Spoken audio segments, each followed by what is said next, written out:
Alrighty guys, let's get right into this video. I have a special guest with me. His name is Justin. We're going to be discussing a very controversial topic now. It's going to be regarding the Bucks starting point guard Michael Carter Williams and his value to the organization.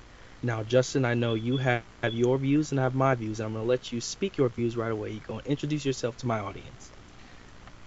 My name is Justin. Pleasure to be on with you today. Um, Today, I guess we're going to be just discussing, like you said, Michael Carter Williams. Is is he the point guard of the future or not? What's the value to his team? Is he a movable piece or not? Like you said, you have your views. I have mine. First, I want to start off with asking you the question: do you think Michael Carter Williams is he our point guard of the future? Is he that key, the next Jason Kidd, his protege, the guy he's grooming to be our point guard on in the future for our eventual championship run? Hmm. Now, I think he is, and I think Michael Carter Williams has a special skill set that not really a lot of other NBA players have, and that excludes his length and his athleticism. He is very aggressive, and he knows how to play the game. He has a nice court vision. He can see the floor, and when he slows down and takes his time, you can really see glimpses of a special player in him. So, you see, as my point, I think he is the point guard of the future. I believe the Milwaukee Bucks think he is the point guard of the future after giving him that contract extension, and we'll see how it all turns out. If as far as him being the next Jason Kidd, that can go up in the air because Jason Kidd is a Hall of Famer, All NBA first team point guard. He's just that's going to be a hard tree to try to climb up of. But we can see if the kid can do it. See, that's where I disagree. I don't think Michael Carter Williams is our point guard of the future, and I'm just going to give a couple points. Do you honestly think after his contracts expire, I feel like he's going to have like the same situation as Brandon Knight has, to where he thinks he's worth more than what the organization sees, and I think that's Hmm. going to entwine together. Maybe I feel like maybe after Hmm. his option that the Bucks picked up, they could get another point guard. I give you the defensive. His defensive length is really valuable. Remember when Ennis was starting? The thing I noticed about Ennis that he couldn't slow down any opposing point guard, so the Hmm. penetration on our defense was so bad. And when Michael Carter Williams came back, you saw that slow down a bit. I don't think by any estimate that Michael Carter Williams is this great lockdown defender, some type of Tony Allen, but he is the best perimeter point guard defender that we have right now. Now Hmm. I've seen points where he let point guards abuse him. Dellavedova, for example, there's no way MCW being with his length that Dellavedova should have had the game he had. Um, it's just certain stuff that I see that point guards do to MCW that I feel like he should be able to neutralize. Key moments, he turns the ball over a lot.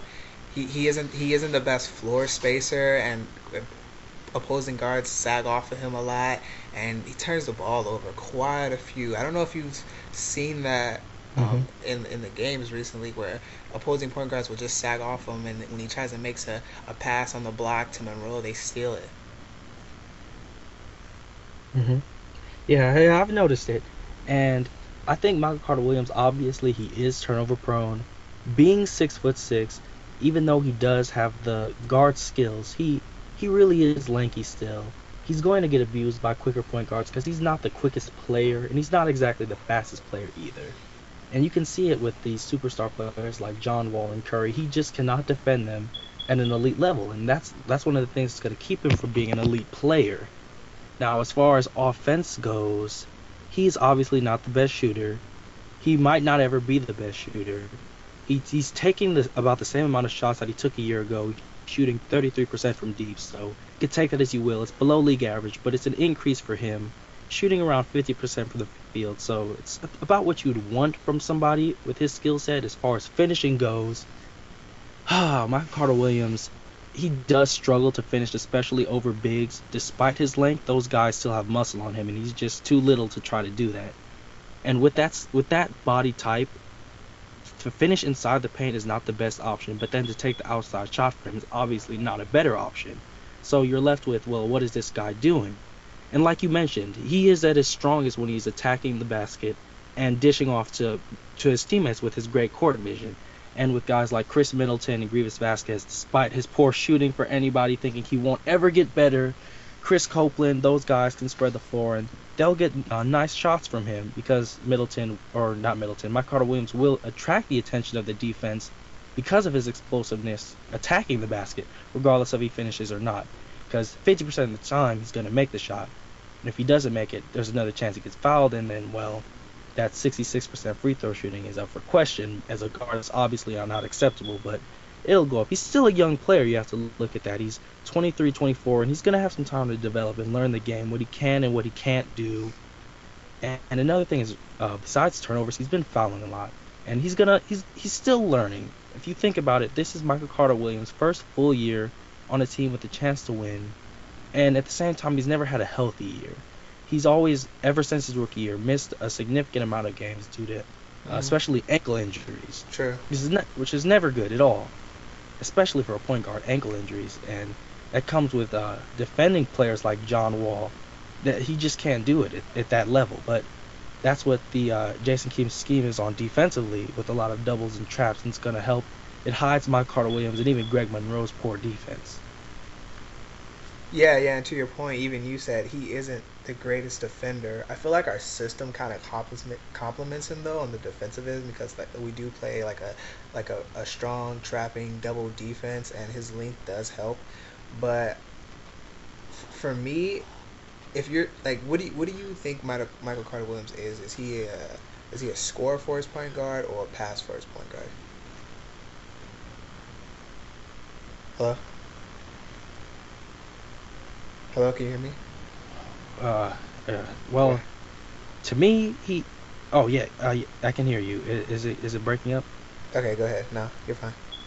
Yeah, it's kind of cracking with you, but I'll fix this up. So let's see. Pass first, score first point guard. Michael Carter Williams, he obviously, ever since he came into the league, is going to be a pass first point guard. And he's the kind of player that puts up triple double like numbers on a nightly basis. In fact, his debut game against the Miami Heat, he recorded a triple double against LeBron James and club, who won the finals for the previous year and went on to win the championship once again. That was an impressive feat, and it really helped solidify him for Rookie of the Year. Some people want to throw that in the air and say, well, Mike Carter Williams, Rookie of the Year, Philadelphia 76ers, lost 27 straight games. Yeah, but at the same time, it's you got to give it. It's a level of respect you have to give the man. He's still very young, still has room to develop, still learn the game, slow down a little bit, and pass first. It looks like it's going to be the best choice for him, especially with the kid guiding him.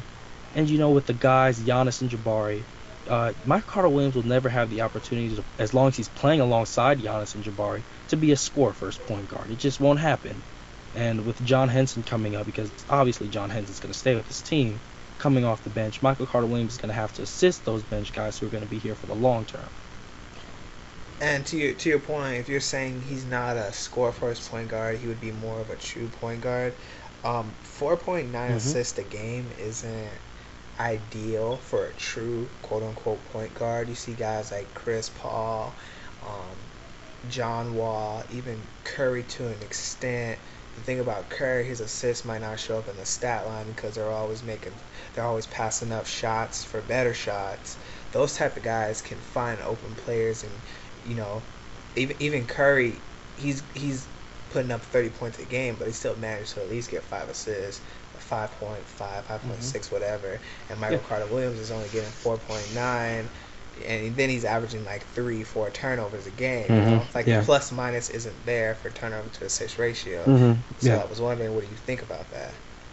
Well, yeah, obviously the turnover to assist ratio, I think it's about a 2 point differential for assists to make it or two less for turnovers to make it a efficient stat line. And Michael Carter Williams turnovers at about, you said about 3 to 4 a game. That's not great. 5 assists, it's decent, especially with the way that the system's been setting up and the guys that he's been put around. Because at this moment, he's never really been around the best shooters, and the turnovers are a little bit deceptive as far as I'm concerned, due to the fact that this is his actual. Because before this point, he's never played with any shooters, with any players, as far as I'm concerned. The Philadelphia 76ers roster was just a joke. See, and that's the thing. Like you said, he takes one or two threes a game. He's not the type of guy that's gonna give you 20 shots a night. Yeah. And those type of guys that don't take a lot of shots usually shoot high percentages. Like Yeah. Giannis, like last Yeah. year, he didn't take that many shots. That's why he shot like over 50%. 62. Yeah. Yeah, Yeah. and Michael Carter Williams is a career 40% shooter, and he doesn't take a lot of shots. That's not good. You're Mhm. someone that takes 6, 7 shots a game should not be shooting 40% from the court. That's Mhm. not a good stat. I don't think he's the greatest defender. Like I said, I think our system complements him well with his length. I don't think Mhm. his vision is that great because he turns the ball over at a high rate. He cost Mm. us the game against Cleveland. I mean, any way you slice it, I think Michael Carter Mm. Williams is the weak link on the starter. Hmm. Well, I see where you're going with, especially with the court vision, and at the same time, you have to think, besides the deceptive career averages that obviously dropped with Philadelphia, because in Philadelphia he played about 30, 34, 36 minutes a game without teammates, and then he comes to Milwaukee, obviously first season under Milwaukee. The half season he came back and played with the Bucks. They lost. They went 6 games under 500 after the trade, which is obviously isn't good, and that's not considering the playoffs where they pushed Chicago to 6 games and ultimately lost by 54 at home. Oh, sad, sad. But regardless of that, Michael Carter Williams, for one, did show up in the playoffs in his first winning atmosphere, and that was one of the things that really showed fans, obviously, that maybe not have and did not watch Michael Carter Williams in the Philadelphia 76ers uniform, and exposed them to a different type of player that Milwaukee hasn't seen in a Milwaukee uniform. Because Michael Carter Williams is an unorthodox player. Now, like you said, takes 6, 7 shots, shooting 40% from the field. It's not common, especially in this NBA. You can't have a non-scoring point guard and then expect to win, and that's what makes Milwaukee a different team to play against and to play as they don't really have the 3 point shooters and the luxuries of it.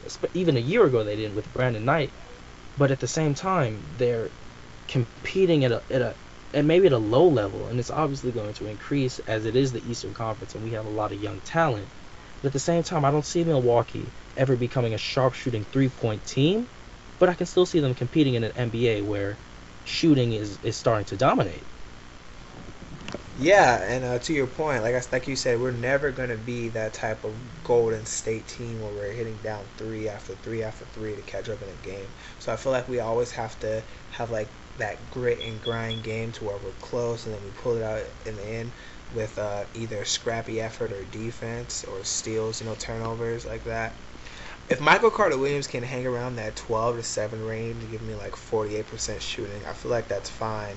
But when you're putting up 12 points and 4.9 assists, I mean, like you said, the field goal percentage isn't that bad this year. He's shooting about 43.8%, which is for a guy who takes a lot of layups, it is kind of low. But Mm-hmm. if you're shooting a lot of shots, I guess that's average. And he has been working on his three pointers this year. Yeah. 33% Yeah. is like Yeah. you said is below the league average, but Yeah. that's Still. good for him. Yeah. Solid for him. Yeah. So like I said, like if he can give me that 12 and 7 type of numbers, I feel like that'd be great. If I could project where he is, like I said, I don't think he'll end up with the Bucks. I feel like eventually he'll get traded, or they release him because I feel like he's gonna want with the cap going up, he's gonna want some type of Mm-hmm. big contract, and I don't think the Bucks would be able to give him that for what he's Yeah. shown us on the court. Yeah. And for anybody who doesn't know, the TV deal that's going to be implemented with the TV with Turner Sports in the NBA, it's going to raise the cap for every NBA team. It's just going to blow it up exponentially. It's just going to be insane. I see guys like LeBron James making close to maybe 7 figure. Well, they make the large figures obviously 6, 7, 8, but close to extremely long-term contracts, similar to what you see in baseball. And I think our owners, if they believe in Michael Carter Williams, shouldn't have a problem increasing that amount of pay he makes. And I'm not sold on him. Well, then again, I'm not sold on basically anyone on this roster outside of maybe Jabari. I think Jabari is really offensively skilled.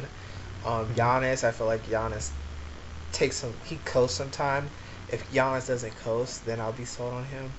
But everybody else, I'm really not sold on. So I'll have to see with Michael Carter Williams. Like you said, we'll see what the people in the comments think, whether they think he is part of the future long term, or whether they think after next year that's it. Another Brandon Knight situation, and we move on. A dream of mine would be getting Mike Conley from Memphis. I feel like he would make our team really that much better. We go to the next level. So Hmm. yeah, something to Yeah. think about. All right. So that's pretty much it, guys. I'll see you next time. Peace.